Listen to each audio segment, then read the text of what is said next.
ஒரு முறை படத்தை எடுத்து கொச்சைப்படுத்திருக்காரு, கேவலப்படுத்திருக்காரு. இப்போ வீரப்பனை சந்திச்சதா சொல்லி இன்னொரு முறை அவரை அசிங்கப்படுத்துறாரு.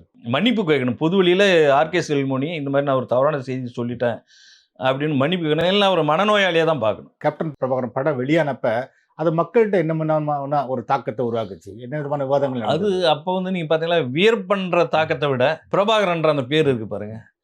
அன்னைக்கு ஈழப் போராட்டத்தில் ஒரு பெரிய அளவுக்கு வெற்றி கண்டு ஒரு உலக தமிழர் மத்தியில் இன்னைக்கு பெரிய ஒரு இதா இருந்தவர் தலைவர் பிரபாகரன். அந்த ஈர்ப்பு அந்த பேரை வச்சு படத்தை ஓட்டிக்கினார். அவ்வளோதானே தவிர அதில் வேற பெருசா எதுவும் சொல்லிக்கிறதுக்கு இல்ல. அது இல்லாம இன்னைக்கு இளைஞர்கள் மத்தியில ஊடகங்கள்ல சர்வதேச அளவுல பிரபாகரனை பத்தி பெருமையா பேசிக்க முடியாது. பல நெருக்கடிகள் இருக்கு. சமூக வலைதளங்கள், ஊடகங்களுக்கு இப்ப பெரிய நெருக்கடி இருக்கு. இங்க தமிழ்நாட்டு இளைஞர்கள் மத்தியில வீரப்பன்றவர் போய் சேர்ந்திருக்காரு. பிரபாகரனை கொண்டாட முடியலன்ற அந்த சூழல்ல இவரு வீரப்பனை கொண்டாடுறாங்க.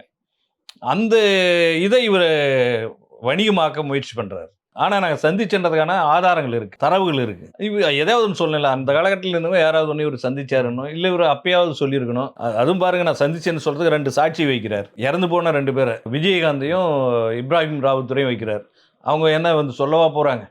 நான் அவங்க கிட்ட லேட்டா காலம் கடந்து சொன்னேன் அப்படின்றத சொல்றாரு. வேற யாருக்கிட்டே சொல்லியிருக்கலாம்.